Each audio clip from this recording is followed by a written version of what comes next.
Au Bénin, les élections présidentielles auront lieu en 2026. Très attendu par le peuple béninois en vue de sa candidature à la présidentielle. Kémy Séba se prononce. Découvrez sa déclaration dans cette vidéo. Bénin Vissounou, Bénin Vignonou, FIFA Maou ton nom pour ami. Mon peuple, je vous aime en perdre la raison. Vous m'avez manqué. Je suis de retour, comme vous le voyez, à Cotonou, devant la statue des Amazones, l'une des rares choses que le président Talon a fait de positif. Et pas loin de la présidence. Et je le dis, à visage découvert, de manière publique, mon peuple, l'étouffement, l'asphyxie que tu connais au quotidien est bientôt fini. Depuis notre retour, après une tournée qui a duré des mois et des mois, qui nous a vu aller en Amérique du Sud, au Venezuela, en Europe de l'Est, en Russie, au Moyen-Orient, en Iran, dans les territoires d'outre-mer, notamment la Guadeloupe, en Amérique du Sud, en Guyane, en Europe, voire la diaspora africaine, nous voilà de retour sur la terre de nos aïeux pour activer plus que jamais le combat de résistance panafricaniste pour faire du Bénin le pays qui sera le centre de gravité de la révolution africaine au XXIe siècle. Le Bénin a toujours été la boussole et va redevenir la boussole, même si pour l'instant, il est en otage par une oligarchie qui a décidé de vendre notre pays au gouvernement français, au MEDEF, aux entrepreneurs français et à l'Occident de manière générale. Depuis notre retour, nous n'avons pas cessé d'être interpellés dans les rues par nos concitoyens, par vous, qui nous disent constamment qu'ils sont asphyxiés, qu'ils sont étouffés, que jamais le taux de pauvreté dans les foyers n'a été aussi intense. Pendant qu'une minorité du pays s'enrichit, pendant qu'une minorité du pays se développe ses moyens, la majorité du pays va dans la paupérisation, chute dans l'appauvrissement extrême. Les foyers n'ont même plus de quoi boucler les journées, n'ont même plus de quoi nourrir les enfants. Des mères de famille, parce que leurs maris n'ont même plus de boulot, sont obligés de se prostituer. Ce sont des témoignages réguliers, récurrents que nous entendons. Parallèlement à cela, le gouvernement n'a aucun problème pour exproprier ses administrés, ses citoyens. Bien évidemment, l'expropriation s'arrête. Il y a une limite à celle-ci. Quand ces terrains sont ceux qui appartiennent à des membres de l'oligarchie Patrice Talon, là, il n'y a plus d'expropriation. Mais quand ce sont des citoyens normaux, l'expropriation est plus que jamais des plus manifestées.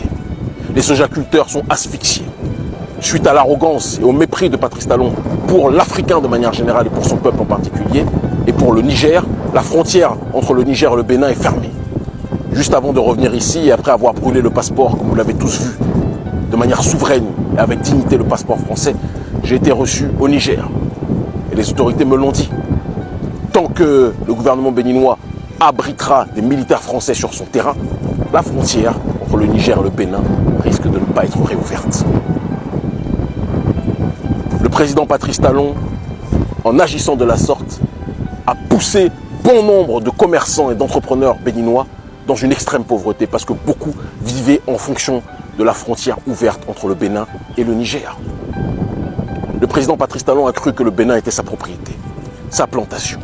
Il a tout asphyxié, tous les secteurs d'activité et a fait en sorte que ce pays puisse être rentable pour lui, d'accord, mais puisse être un cimetière à ciel ouvert pour son peuple. Ça ne pourra pas durer. On rajoute à cela la mascarade du code électoral qui est effectuée de telle sorte qu'en réalité, seuls les candidats et les ennemis que Talon va choisir pourront concourir. De telle sorte que lui ou ses marionnettes qui sont dans son gouvernement, dans son entourage, pourront se présenter et assurément gagner. Les choses ne vont pas se passer selon ce jeu truqué. Je vous le dis avec simplicité, avec sérénité. Nous avons contribué et nous contribuons de manière active à la révolution africaine au Sahel à l'heure actuelle et tout le monde le sait. Ce que nous faisons partout, je le dis de la manière la plus explicite possible. Nous le ferons avec dignité, non-violence, sérénité, intelligence, lucidité, ici. Si les jeux sont ouverts de telle sorte que tous les Béninois peuvent être dans une logique de pouvoir exprimer leur voix, parce que c'est ça la démocratie, démoscrater, le pouvoir au peuple, nous participerons au jeu électoral. Et les panafricanistes présenteront très prochainement un candidat.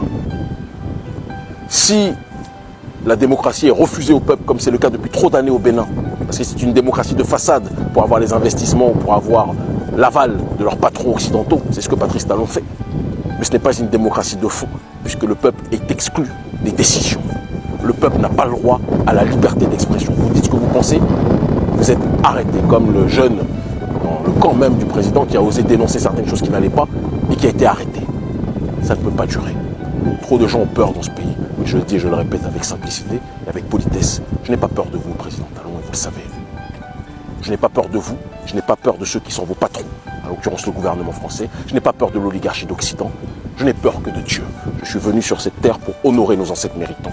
Je suis le fils de Béanzin, de Bioguera, des Agoche, de tous ceux et de toutes celles qui se sont levés pour faire plus que jamais vivre la dignité dans nos cœurs. Le Bénin, pour l'instant, est avec la Côte d'Ivoire le dernier bastion de la France-Afrique au Sahel. Avec la Côte d'Ivoire, le dernier pays qui se soumet aux intérêts français, à la France-Afrique de manière générale. Mais cette période ne va pas durer. Et comme je l'ai promis aux frères, aux dirigeants de l'Alliance des États du Sahel, le Bénin sera tôt ou tard, parce qu'il est lui aussi touché par le terrorisme, un membre de l'Alliance des États du Sahel. Je le dis en paix, je le dis avec fraternité, je le dis à toute la jeunesse béninoise qui est fatiguée, tous les jeunes du parti Les Démocrates qui m'écrivent, qui me demandent « Kémy, présente-toi », tous les jeunes de tous les partis aujourd'hui qui me disent « Kémy, nos dirigeants n'ont pas le courage, mais nous on te le dit, présente-toi ». Chaque chose en son temps. Je ne dis pas oui, je ne dis pas non. Je dis que nous sommes en train, à l'heure actuelle, de travailler pour l'avancement de notre population. Restez mobilisés. 2026, c'est bientôt. Et d'ici quelques temps, la direction sera donnée. Je vous aime en perdre la raison. Ils commencent tous à comprendre l'honneur de nos ancêtres méritants. Nous libérerons le Bénin. Et nous ferons en sorte que ce pays puisse être le pays pour tous les Béninois. Et puisse être un pays vitrine pour tous les Noirs du monde entier. Je vous aime. À très vite. Quel est votre avis sur les propos de Kémy Séba?